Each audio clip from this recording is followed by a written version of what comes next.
Hello, and welcome back to the Coach to Confidence podcast. Today we've got Tayla back again, who you recognise from three episodes now. I think you've been on three of them, haven't you? Yeah, I'm a regular now. Right, well, yeah, which I mean makes sense because you're half the business. So yeah, you are a regular.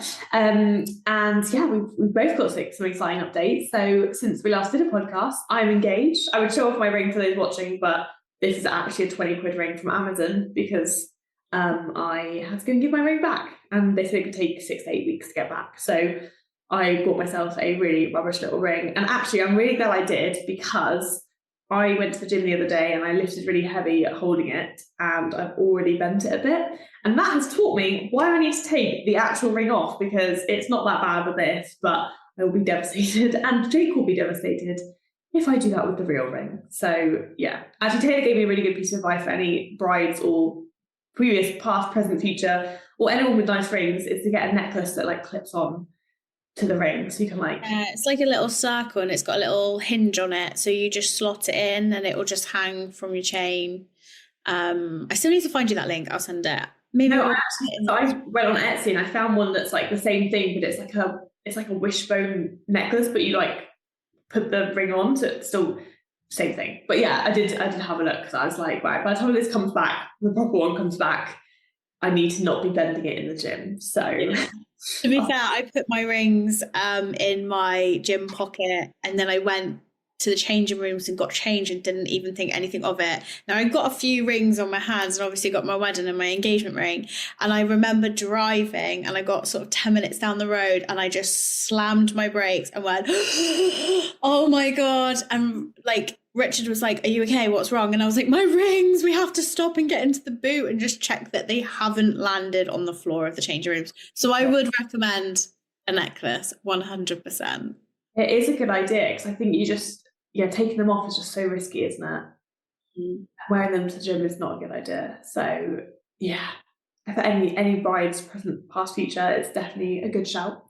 And Taylor, do you want to update everyone on our joint exciting news of what we have done since the last podcast? Oh my God, yeah, of course. We saw the Queen, the mother, a Taylor Swift. We have been literally like counting down for like a year, haven't we? Yeah. Like it's this weekend, next weekend, or whatever.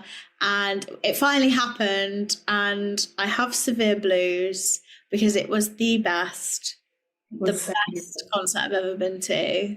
Taylor was like, her endurance. I remember sitting there thinking, wow, this woman is like really been, not only has she been like planning this for a year, but like every workout has gone into this moment of her like managing to dance and sing the entire time. So I was like, fair play, like your cardio is literally been, like, you've been building to this like with your whole fitness journey. Yeah. I mean, it's like even when she was doing her costume changes or whatever, and you're like, right, can you sit down for a minute? So, and she can't do that. She's getting changed. Like, it's like constant. So, yeah, I think she trained on the treadmill. She just ran and sang her songs all at the same time to train for it, didn't she? That's insane. Imagine doing that. I mean, it does sound like a good workout. I was saying to Taylor, like, I think I told her this the other week, I went on a run like maybe the week or two before we went, and I did like a 30-minute, like fairly light, easy run. And I just listened to All Too Well 10-minute version 3 times for that, and it was like the easiest run I've ever done in my life, because it felt like a 9-minute run, because it was only 3 songs. I don't know why mentally it just really helps. If you ever need to do a long run, I think when I get up longer distances and do like longer runs, I'm still just going to listen to All Too Well on repeat, because it just works. It's like a 10-minute song, but it feels like one song and goes really quickly. And I love There's it. a lot of emotion behind it as well. So you can literally, you get to a point and you're like, right, I'm angry now. Like, I've got to go. Perfect for sprinting over that time. Yeah, it's definitely motivating. I feel like you need some form of emotion to run, like either anger or like pure happiness or something. I feel like in the times of my life where I have nothing going on, it's very hard to motivate myself to run. So you need some form of like something. It was amazing for anyone that's been. I feel like a lot of people have been. So chances are some of the people listening, watching this have been. If you have, let us know how it was. Let us know what you wore, because that's obviously the exciting part. Yeah, I need pics. Pics are different. I need costume pics. Yeah, we need some costume pics, definitely. And we are so good though. Trying to go again if we can, but what were they, £1,000 for the tickets you found? Something. Oh, the resale tickets, so expensive. I was like, I can justify maybe a few hundred because it was that good. But Yeah. I was like, I cannot justify that. That's a holiday. Yeah. Like, It is a bit disgusting. And yeah, I saw a TikTok the other day of someone that paid like, I think they paid £660 or something, like the VIP, like top tier tickets. And then they changed the layout of the tent. So they actually had an obstructed view, and they were like, I've just paid almost £700, which is like rent for like an hour. And yeah, you'd just be so annoyed. So yeah, I would love to go again though. I would love to go again. So yeah. I have watched loads of videos where people just turned up at Wembley and just hoped for the best, and they still got in. Oh, wow. Like, people were going to give, like, make sure they wanted to sell their ticket, but they didn't want to do it and get scammed as much as anyone buying a ticket didn't want to get scammed. And there were people just selling them there, basically. Wow. I mean, yeah, I guess that is a safer way of doing, well, safer-ish way of doing it. Like, it's not. I'll see you in Wembley in August, Liv. I was going to say, we'll just rock up and just sit outside and just in our little outfits. I've actually got it here. It's very sparkling. My partner's kids were in here yesterday. They loved it, so it's very sparkling. In fact, his youngest twins, the elder of the twins, who's 4, called Elfie. She went into school on Monday and told everyone in her whole nursery class that I'm best friends with Taylor Swift. And one of the mums, when we went to the sports day that afternoon, came up to me and was like, Liv, Elfie was going around telling everyone that you're best friends with Taylor Swift. And I was like, that's the best rumour that anyone has ever said about me. That is amazing. Imagine. So I was like, Elfie, did you tell everyone that I'm best friends with Taylor Swift? She was like, yeah. I was like, thanks. I mean, it's not true, but thanks. So yeah, if anyone hears a rumour that I'm best friends with Taylor Swift, I can either confirm or deny it, but you know, it was a good point in my life. Anyway, we'll get on to the chatting about relevant stuff now. For those that are not Taylor Swift fans, they probably left at this point, but oh well. We did do a little Q&A with our clients and basically said, guys, what are some useful things you want to know about or us to talk about, or maybe stuff we haven't covered before? And we had a few questions. We've picked just a few because obviously there was lots and we can obviously fit them all into a podcast. Number 1, which was one of your lovely clients, which was, what are our thoughts, or are they worth doing, like the blood sugar monitoring diets? And I think when I mentioned to her like any names of ones, she specifically more meant Zoe. I don't know if you know anything. I put you on the spot with this one. I don't actually know if you know anything about Zoe or what it is or how it works, but do you have any thoughts, or do you even know what it is? Or I've seen it around. I personally think it's probably one of those fads that's going to be useful for 10 minutes and then everyone realised you could get the same information that you need in a calorie deficit, to be fair. But I guess for people who have health conditions that need help balancing medication, I think things like that might be helpful. But I think day-to-day living, you can probably get the same understanding of your body by listening to what your body's trying to tell you. I don't know what you think. No, that's so literally basically what I said to her was like, yeah, unless you have something like diabetes or gestational diabetes, you don't need to be measuring your blood sugar. Like you said, your body will tell you if you're eating the right foods or not. You will have energy dips or bad digestion or crashes or mood swings or what, all these things can be linked to what you're eating and not eating. Myself, I don't need anyone to tell me that if I eat a share bag of Skittles, I feel exhausted an hour later when I crash. Like we don't, and I feel very energized for a little bit. And Zoe as well, like I've actually looked into it because I was really interested. There's a few fundamental flaws. The main one is the cost. I think, again, when I looked, I think it was, and this was like maybe last year, even or months ago, it was like 350 quid. And then it was like an ongoing thing as well. And again, for the average person, like you don't need to be looking at your blood sugars. Like there's, our bodies do that for us. They work, they give you the amount of insulin you need, they do all these things. Our bodies are designed to monitor and manage our blood sugars. Unless there is an issue with your blood sugar, you don't need to be looking at it in that detail. General rule of thumb, everyone's going to feel better eating higher protein, lower processed sugars, obviously. So I do think if you've got the money to throw at it and you're kind of just interested in the overall health, I guess there's some benefits, but no one that I've anecdotally seen in the industry or spoken to, or actually I've had 1 or 2 clients that have done it over the year or whatever, they've also done the same thing, which is it's quite interesting, but there's it doesn't lead to any habits or behavior change. Like it doesn't actually change your habits.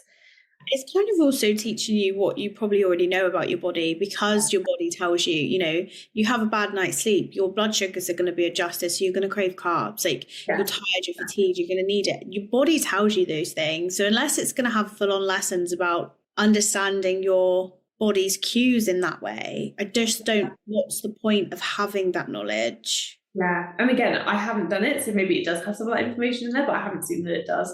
And there's a few flaws with like some of the science. Like a lot of the people that are promoting it are also like are the people that are backing financially a lot of the reviews and a lot of the science that goes into it. So anyone that's like shouting about this and making money from it happening, who are also paying for the actual science that's going into it, to me just is a red flag. So yeah. I think I had a client use it back when she first joined, and she did the test, did the reviews, and that was it. Like, there was nothing considerable or notable for her to come back to me and say, should I be doing this, or what do you suggest, and things like that. And actually, we've never actually had a conversation, so I don't know even if she found it beneficial. Yeah, I've not heard anyone that has done it say anything. I've had one or two clients, like I said, do it, and it's not been life-changing, I don't think. So yeah, I would generally, you don't need to worry about your blood sugar. There's always bigger fish to fry, and I think unless you're nailing absolutely every single fundamental habit 100% of the time, there's no point ever looking at anything stupid and small and really kind of insignificant in the bigger picture. Like those things, and most people they don't nail every single habit. There's almost always bigger fish to fry than your blood sugar levels. So again, unless you have a reason to look at your blood sugar levels, I really wouldn't get caught up on it. I think it can like demonize food groups, and it can cause a whole issue as well. Like, yeah, if I eat Skittles again, it's gonna spike my blood sugar. But actually, sometimes that's part of a healthy, balanced diet. Is it good to have them every day for breakfast? No, but can I have some sometimes? Yes. It's just one of those things. One of my lovely clients, her next question was about getting her first pull-up. So she is really obsessed with this, and Charlie, if you're listening, we will get you that pull-up, do not worry. And we've been speaking about it personally, but I don't know what your tips and advice are for getting your first pull-up as a woman, specifically for a woman. I think the main tip is stay consistent. You have your goal, just it is going to get frustrating not getting it, but if you just keep going, one day you'll wake up and it will be that sweet spot in your cycle, and it will just happen, and you're like, amazing. And I think the other thing to remember is you can get that 2 pull-ups. If it doesn't happen the next week, that doesn't mean anything has changed. It can literally be your blood sugar levels or where you are in your cycle that can affect that boost. So again, don't think that you've gone backwards. It's just stay consistent, go back to kind of cracking on and things like that. I think that's probably like the main one. I think I'm still trying to chase that pull up myself.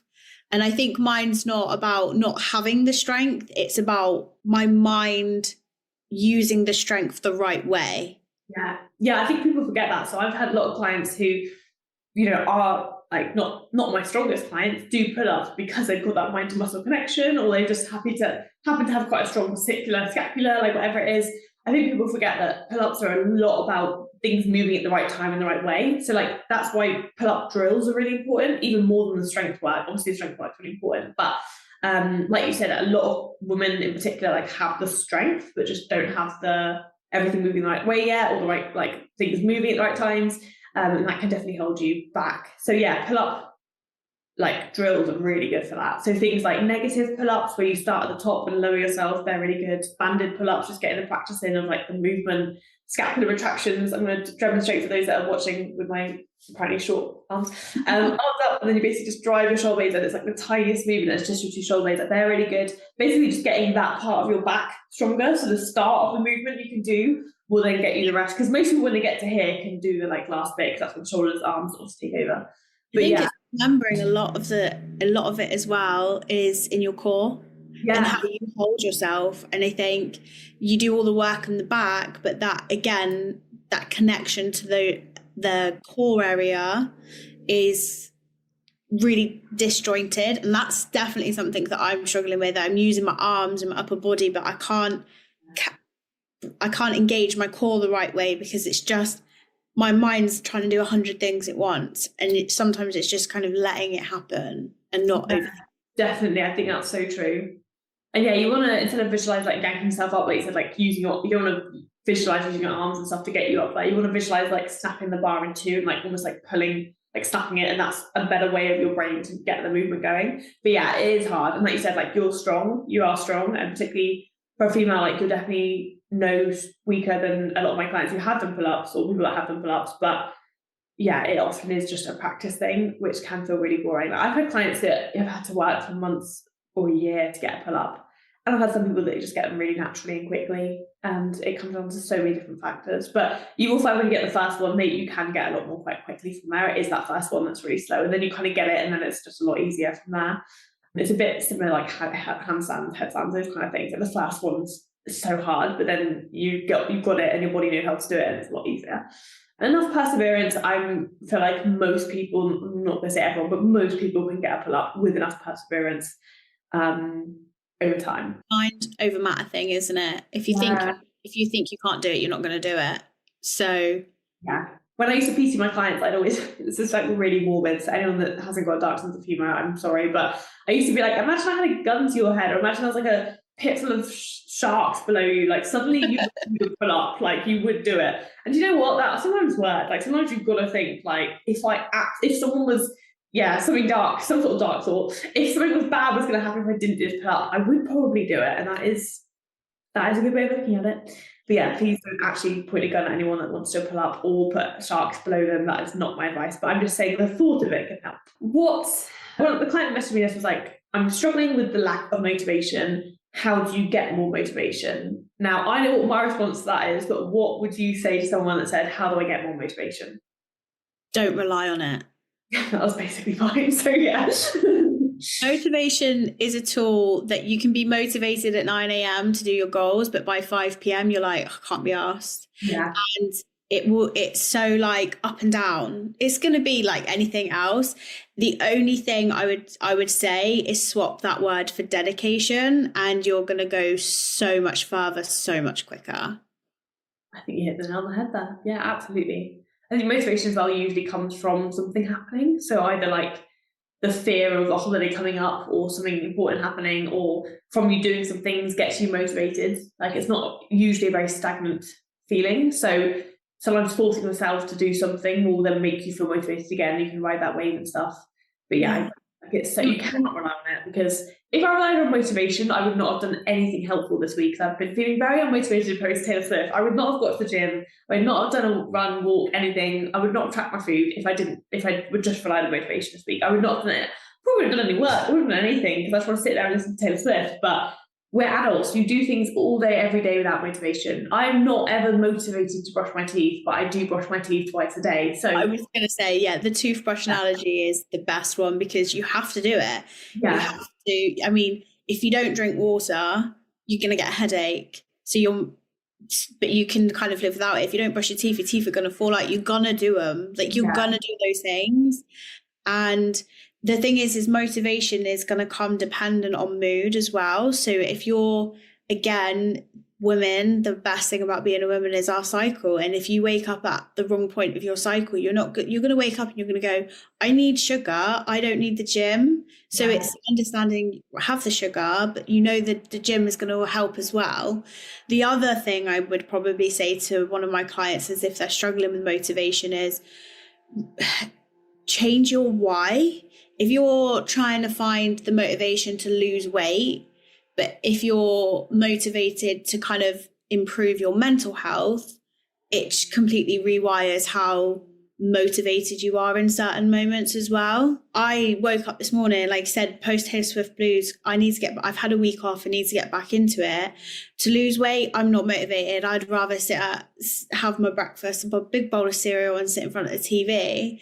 But I'm motivated to help my mindset and my mental health, and that's what got me to the gym. Yeah, that's a good point. I like that. I think, focusing on the bits that do motivate you at that point is definitely really key. Because, what motivates you, like I said, longer term goals, particularly if it's a longer, big goal, can feel really far off, and that's not always going to motivate you. So, 100%. Hit the nail on the head. Final question for today. We'll do these more regularly, but quick tips to stay on track over summer. Boundaries. Ooh, I like that. Yeah, have them. Just have them. I just mean if you don't want to go, don't go. And I think a lot of people are people pleasers. If you want to go and it's worth being slightly off plan to enjoy it and make memories, then absolutely do it. But you can go and you don't have to be off track or off plan. Like, you're not a train, you're not on a track, but it on plan and things like that. But I would say if you have boundaries, your summer will be a lot easier to navigate generally, let alone being on a plan to get to your goals as well. Yeah, no, that's so true. And I think that is literally where most people go wrong. I do see it with my clients, I'm sure you'll be the same. Like, the people that struggle over the summer and social occasions are literally just the ones that don't prioritise their own goals above other people's opinions. And it is hard. Like, myself and Taylor are both people pleasers. It's what we do. Like, we've both definitely been guilty of this over the years. But yeah, if something doesn't serve you and if someone else is making you feel that way, then you just got to question if you are really actually prioritising yourself, or if you're just prioritizing other people's opinions more than what you actually need to do at that point. But like you said, you can definitely still work around social occasions. Like Taylor Swift, I'm in a slight deficit at the minute. I just enjoyed that. It was like one meal that was off plan because they didn't have any good options in the stadium. Like, it's fine, it's one meal. But yeah, if I made that this big thing in my head, I probably would have got to Wednesday and been like, do you know what, I'll eat what I want from now, because Sunday's going to be ruined anyway. And then Monday would come and I'll go, I ruined Sunday, so I'll ruin Monday and like the rest of the week. And just that's where people go wrong, is they have these little events or little social occasions and they make it this huge thing, but normally it's one meal, or normally it's maybe a day. It's not, or even if it's a weekend or a week, like, you can always navigate and make better choices around it. I mean, at the end of the day, you eat 21 meals a week. One of them is not gonna... People forget that though. I literally had a phone call with a client yesterday and I said, the one meal that you have off plan isn't detrimental. It's the meals you have around that plan and your mindset around it. So if you wake up and you're like, well, I'm going out for dinner, what's the point for being on plan the rest of the day? You're not going to make that progress that you need. And then it will be, oh, well, I did it yesterday, I'll just crack on today, I'll wait till Monday. And if you literally want to go out, have the social occasion, it's summer, live, like, do all those things. No one's saying you can't, but it's just what you do around those occasions and around those meals that will ultimately make the biggest difference for you. Yeah, it's so true. Yeah, it is. Yeah, 100% hit the nail on the head there. Yeah, anyone out there worried about summer, don't be. And if you do obviously want some accountability or help over summer, then myself and Taylor have